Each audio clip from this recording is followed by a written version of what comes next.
Assalamualaikum warahmatullahi wabarakatuh. Hai hai hai. Halo sobat saintis. Gimana nih kabarnya? Semoga semuanya dalam keadaan sehat walafiat ya. Nah, sebelumnya saya izin memperkenalkan diri. Nama saya Galupita Kencana. Saya adalah sel muda dari staf bidang penalaran BEM FMIPA UNY. Nah, selamat datang di program Science Talk 4. Harapannya di program Science Talk 4 ini dapat menambah wawasan dan juga pengetahuan kita semua. Di program Science Talk 4 ini kita akan membawakan tema tentang rekayasa genetika tanaman, solusi atau ancaman bagi ketahanan pangan. Nah, sobat saintis sudah pada penasaran apa belum nih? Nah, tentunya saya di sini tidak sendiri. Saya ditemani oleh pembicara hebat. Beliau merupakan Ibu Dr. Iksora Sartika Merkuriani MSc yang merupakan dosen biologi FMIPA UNY. Selamat datang Ibu di acara Science Talk pada kali ini. Terima kasih. Mungkin Ibu gimana Bu kabarnya dan juga kesibukannya di minggu-minggu ini selain mengajar apa ya Bu? Ya, alhamdulillah kabar baik ya. Jadi memang sebagian besar waktu untuk aktivitas di kampus gitu ya. Kemudian kalau aktivitas yang lain selain mengajar kuliah itu juga ada kegiatan di lab yang tujuannya untuk pengembangan ya, pengembangan lab itu kita ada budidaya anggrek mulai dari pembibitan ya, menghasilkan bibit anggrek secara in vitro, kultur in vitro, kemudian juga selain dari kegiatan di lab itu ada juga kegiatan di organisasi ya. Jadi kebetulan saya juga tergabung di organisasi pencinta anggrek Indonesia daerah istimewa Yogyakarta ya, jadi kemarin juga baru saja ada pertemuan yang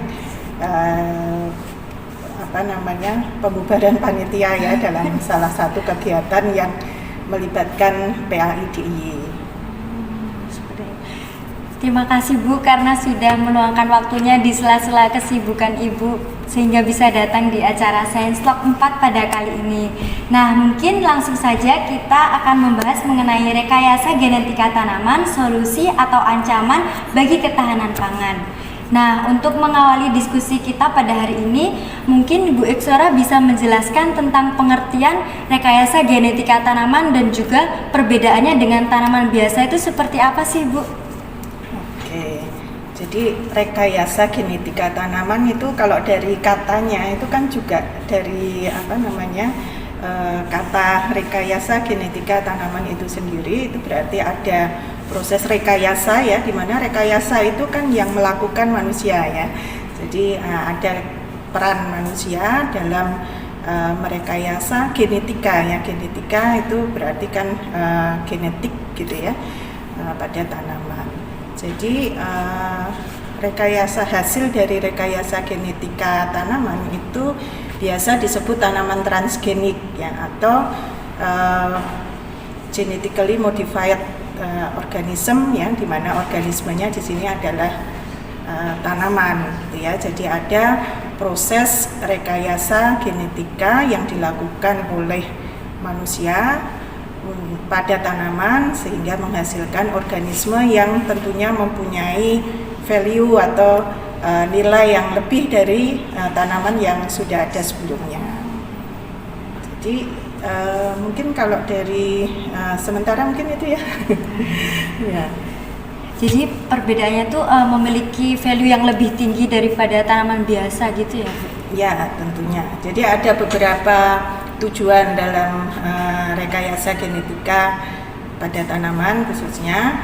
Yang pertama itu untuk mendapatkan organisme atau jenis baru yang mempunyai atau yang mampu menghasilkan produk yang lebih tinggi ya. Jadi dari segi kuantitas itu lebih banyak gitu ya, lebih banyak, lebih besar gitu. Kemudian ada juga untuk menekan jumlah kehilangan akibat proses budidaya. Ya, jadi artinya kehilangan ini maksudnya kerugian ya yang disebabkan oleh beberapa faktor, diantaranya karena serangan hama penyakit, kemudian karena iklim ya, perubahan iklim dan yang lain. Nah kemudian ada juga untuk meningkatkan nutrisi ya, nilai nutrisi. Jadi misalnya ada namanya tanaman transgenik itu golden rice. Pernah dengar Ibu? Ya, pernah dengar. Jadi beras yang golden ya, jadi warnanya seperti emas gitu ya. Tapi bukan beras kuning ya. Nah ini golden rice ini beras yang mengandung beta karotin gitu ya, sehingga dia nilai gizinya lebih tinggi karena kita tahu beta karotin itu merupakan antioksidan ya. Jadi kalau kita mengkonsumsi makanan yang mengandung beta karotin itu kita mendapat nilai manfaat yang lebih gitu ya. Nah, kemudian apa lagi ya? Jadi untuk ya mungkin sementara itu ya. Terus ada pertanyaan lagi nih Bu, bagaimana tadi kan dikatakan bahwa golden rice itu mengandung beta karoten ya Ibu. Ya. Nah itu bagaimana sih bagaimana sih rekayasa genetika tanaman ini bisa berkontribusi memberikan nilai gizi dan juga nutrisi dari bahan pangan yang dihasilkan? Caranya ya, caranya Ibu. Ya, jadi dalam pembuatan tanaman transgenik atau dalam rekayasa genetika itu yang pertama perlu dilakukan adalah identifikasi sumber genetiknya gitu ya. Jadi seperti tadi misalnya untuk membuat beras yang mengandung beta karotin, berarti kita harus mencari ya beta karotin itu siapa yang memiliki gitu ya. Jadi sumber daya genetik yang dari beta karotin itu kita bisa peroleh dari mana? Misalnya dari tomat gitu ya, dari wortel, kemudian dan banyak lagi ya, tanaman atau bahkan dari mikroba, bakteria itu juga ada yang menghasilkan senyawa-senyawa yang penting ya, yang bermanfaat. Jadi kita perlu mengidentifikasi sumber genetiknya itu diambil dari mana. Kemudian harus bisa mengambil gen ya yang menyajikan beta karotin itu dari organisme asalnya. Nah, ini perlu teknik ya, perlu teknik bagaimana bisa mengisolasi. Ya, jadi DNA itu sangat besar ya, ukurannya sangat besar. Gen itu sebagian kecil ya, dari DNA gitu. Jadi bagaimana kita bisa mengambil gen itu dari organisme asalnya. Kemudian tentunya kalau dalam suatu percobaan itu ada gagal gitu ya, gagal baru berhasil gitu ya. Jadi ada percobaan-percobaan yang harus diulang-ulang sehingga gen itu perlu diperbanyak gitu ya, supaya kita punya stok yang banyak. Nah ini ada tekniknya untuk mengamplifikasi gen itu. Kemudian karena tadi dia akan dimasukkan ke dalam tanaman ya, jadi ada teknik untuk memasukkan ya transfer gennya atau biasa disebut dengan transformasi genetik ya. Transformasi itu karena nanti tanamannya kan akan mengalami perubahan genetik ya, jadi proses transfernya itu atau perubahan atau cara untuk merubah genetik tanaman itu disebut transformasi genetik. Jadi ada tadi ya mengidentifikasi gennya, kemudian mengamplifikasi, kemudian nanti menyisipkan ke situ kepada tanaman ya. Kemudian tentunya meregenerasikan tanamannya ya, sampai pada tahap pertumbuhan tertentu. Kemudian nanti harus dianalisis ya, keberhasilannya ya. Jadi keberhasilannya perlu dianalisis. Jadi kalau ingin mendapatkan tanaman yang padi yang mengandung beta karotin ya harus bisa menganalisis kandungan beta karotinnya. Kalau padinya belum menghasilkan beras, nah nanti ada tekniknya ya. Jadi sebelum menghasilkan beras kita bisa menduga apakah ini nanti padinya itu akan mengandung itu ya, dengan teknik-teknik analisis molekuler. Oh iya, tadi juga Ibu menyebutkan bahwa rekayasa genetika tanaman ini tahan terhadap hama dan juga penyakit. Nah, itu kenapa Bu bisa seperti itu? Bagaimana prosesnya? Ya, jadi ada misalnya yang paling terkenal ya, yang paling banyak kita dengar itu misalnya jagung biti, kapas biti gitu ya, kedelai biti. Nah, biti itu dari kata Bacillus thuringiensis. Nah, itu adalah bakteri ya, bakteri yang punya gen yang bisa mengkode protein, kristal protein yang sifatnya itu toksik ya. Jadi dia protein toksin yang kemudian nanti bisa dimanfaatkan untuk anti serangga ya, untuk insektisida gitu. Jadi gennya itu diisolasi dari bakteri, kemudian nanti dipindahkan, disisipkan ke dalam genom tanaman, yang misalnya tadi tanamannya jagung atau kedelai. Kemudian nanti akan dihasilkan kedelai atau jagung yang tahan terhadap insektisida. Kemudian kalau untuk antimikroba misalnya ada yang gen yang senyawa antimikroba dari susu ya, dari susu itu namanya lactoferrin. Nah, ini dia punya sifat gitu ya, yang juga dia bisa bersifat antimikroba. Jadi ini bisa diisolasi dari gennya. Yang memproduksi susu kan bukan tanaman ya, yang memproduksi susu kan manusia atau hewan ya. Jadi tentunya diambil gennya dari misalnya dari sapi atau dari hewan yang lain begitu ya, atau mungkin dari manusia juga bisa ya. Kemudian disisipkan ke misalnya tanaman ya, untuk sebagai antimikroba. Jadi apakah rekayasa genetika tanaman ini nggak perlu disemprot pestisida atau gimana Bu, karena udah ada itu? Betul. Ya, jadi salah satu keunggulan ya yang pada tanaman transgenik itu adalah menekan penggunaan pestisida ya, salah satunya karena itu tadi ya, jadi karena tanamannya sendiri menghasilkan antimikroba, anti serangga gitu ya, anti hama gitu ya, jadi dia akan mengurangi ya, menurunkan penggunaan pestisida sehingga lebih ramah lingkungan gitu. Ya.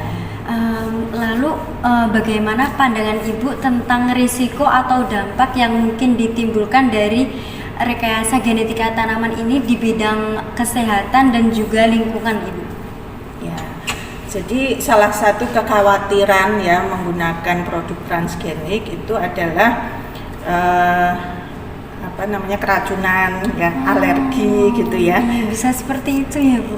Dikhawatirkan bisa mengakibatkan keracunan atau alergi ya, karena memang beberapa orang itu alergi ya terhadap protein tertentu. Yes. Nah, sehingga ada kekhawatiran ini kan proteinnya misalnya dari misalnya dari bakteri gitu ya. Iya. Nah, ini kan dikhawatirkan nanti kalau kita konsumsi, apalagi tadi fungsinya untuk membunuh serangga, takutnya kalau dikonsumsi manusia itu akan menyebabkan alergi atau keracunan gitu ya. Memang tadi protein itu bisa digunakan sebagai racun untuk serangga. Tapi racun ini bersifat spesifik ya, jadi hanya bersifat racun pada serangga gitu ya. Kemudian kalau dikonsumsi manusia itu relatif aman. Kemudian dalam pelepasan suatu produk transgenik itu menjadi salah satu kriteria yang harus dipenuhi ya, syarat yang harus dipenuhi. Jadi melalui Jadi kalau untuk pelepasan tanaman transgenik atau PRG ya, produk rekayasa genetika, itu harus melalui penerbitan sertifikat yang diterbitkan oleh ada Badan POM dan lembaga untuk sertifikasi keamanan lingkungan ya. Jadi ada keamanan pangan dan keamanan lingkungan. Jadi harus ada 2 sertifikat itu. Dan untuk menerbitkan sertifikat itu tentunya harus melalui proses analisis ya, yang nggak sederhana ya, jadi panjang ya. Analisis tadi misalnya senyawa alergen, kemudian senyawa toksin ya. Jadi itu harus tidak ada ya, harus bebas dari senyawa alergen dan senyawa toksin. Kemudian harus ada juga sertifikat dari keamanan lingkungan. Jadi tidak berpotensi untuk terjadi pindah silang silang dari gen atau gene flow ya, gene flow dari tanaman transgenik terutama ke tipe liar dari tanaman itu yang ada di lingkungan ya. Jadi misalnya jagung transgenik begitu. Kalau jagung itu central of origin-nya bukan di Indonesia ya, itu ada di Argentina ya, Amerika Latin gitu ya. Jadi kalau ini kan sama-sama jagung ya, yang ini tipe liar, takutnya nanti ada perpindahan ya dari yang transgenik ke tipe liarnya. Tapi karena di Indonesia itu tidak ada tipe liarnya ya, jadi relatif aman gitu. Baik, dengan hadirnya genetika tanaman dengan hadirnya rekayasa genetika tanaman ini, apakah produktivitas pertanian itu meningkat atau bagaimana Ibu? Dari beberapa hasil analisis ya, jadi negara yang sudah sudah banyak melakukan, sudah banyak melepas varietas atau tanaman transgenik itu kan Amerika ya. Jadi kalau berdasarkan hasil analisis mereka itu relatif aman sih. Saya agak lupa tadi pertanyaannya. Salah satu tujuan tanaman transgenik itu untuk menekan loss ya. Loss itu kan kehilangan karena ya kehilangan produk, kehilangan hasil karena ada kerusakan, serangan hama, kemudian iklim ya, jadi suhunya itu meningkat, kemudian El Nino gitu ya. Kemudian angin ya, jadi ada angin besar seperti itu. Kalau misalnya tanaman transgeniknya itu lebih kokoh, itu maka dia akan lebih tahan ya terhadap angin besar misalnya ya. Kemudian atau dia toleran terhadap suhu tinggi ya. Sekarang kan global warming itu ya isunya ya. Jadi kalau tanamannya lebih tahan terhadap suhu tinggi itu akan lebih menguntungkan. Ya, jadi kalau kita mendengar ya berita gitu ya, di Amerika itu udah hampir lebih dari 90% tanaman kedelai, jagung, sugar beet ya, itu transgenik gitu yang ditanam di sana. Dan tanaman transgenik itu juga diaplikasikan, sudah digunakan untuk merakit tanaman terong di Bangladesh itu yang kemudian dia bisa menekan kehilangan itu sampai 40% gitu ya. Artinya kan berarti peningkatan produksinya itu lebih tinggi. Seperti itu ya. Lalu kalau implementasi rekayasa genetika tanaman di Indonesia ini bagaimana Bu? Apakah perlu dikembangkan lagi supaya kita dapat manfaat lebih banyak atau seperti apa Ibu? Saya rasa perlu ya, apalagi global warming dan pertambahan jumlah penduduk yang sangat besar ya, penduduk dunia yang sangat besar itu membuat kita perlu untuk mengembangkan jenis-jenis tanaman yang terutama tadi ya yang bisa bersaing atau bisa bertahan ya, bisa bertahan pada kondisi lingkungan, pada serangan hama gitu ya. Kemudian nilai nutrisinya tinggi, hasilnya itu banyak gitu ya. Jadi itu perlu diupayakan karena kalau mengandalkan pertanian konvensional dan jenis-jenis tanaman yang mungkin saat ini ada itu mungkin kurang maksimal ya. Kemudian tanaman transgenik itu juga misalnya dikembangkan untuk membuat tanaman yang lebih efisien dalam memanfaatkan pupuk ya. Jadi kan kita sering mendengar tuh masalah pertanian kan kelangkaan pupuk mahal gitu ya. Nah, kalau tanaman ini lebih efisien dalam memanfaatkan nutrisi yang ada, maka dia dengan sedikit pupuk produksinya bisa tinggi gitu. Ya, jadi saya rasa memang perlu ya, perlu dikembangkan. Kemudian dan kita jangan lupa bahwa untuk pelepasan tanaman transgenik itu justru melalui suatu rangkaian analisis yang panjang yang kemudian nanti lebih terjamin ya keamanannya gitu.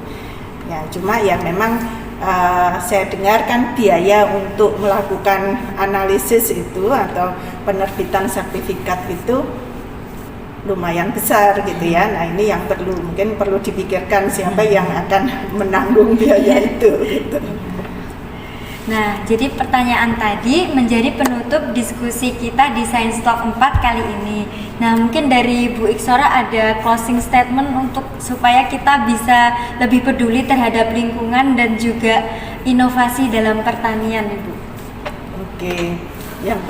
Yang pertama mungkin kita perlu mengenal ya produk transgenik itu, cara pembuatannya ya. Jadi dalam kita sudah punya sistem regulasi untuk keamanan pangan dan keamanan lingkungan gitu ya.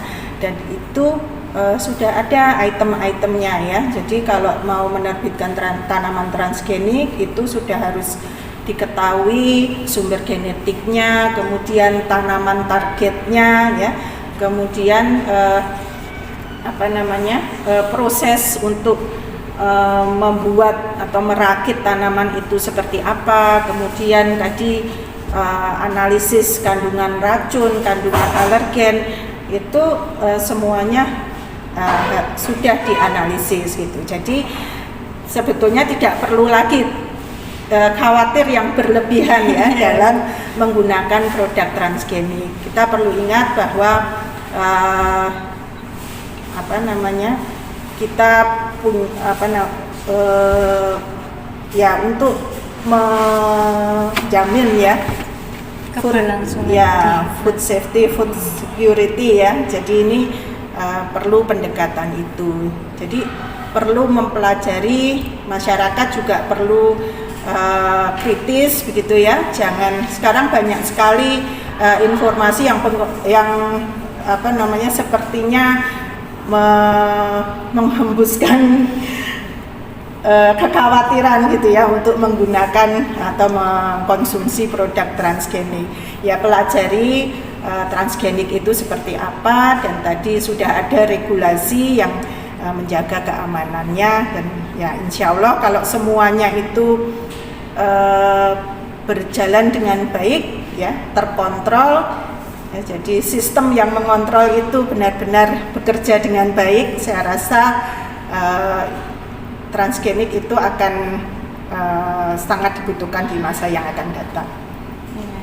Terima kasih pada Ibu Iksora yang sudah memberikan wawasan, jadi kita lebih tahu nih tentang teknologi rekayasa genetika tanaman, dan juga kita mengetahui manfaatnya juga. Sama-sama. Nah, harapannya pengetahuan ini bisa menambah ilmu dan juga memperluas pandangan kita semua ya. Nah, terakhir izinkan saya untuk sedikit menyimpulkan diskusi kita mengenai rekayasa genetika tanaman. Jadi selama sesi diskusi kita tadi, kita sudah membahas tentang manfaatnya dalam meningkatkan nutrisi pangan, ketahanan terhadap hama dan juga penyakit, lalu serta dampaknya pada produktivitas pertanian dan juga lingkungan.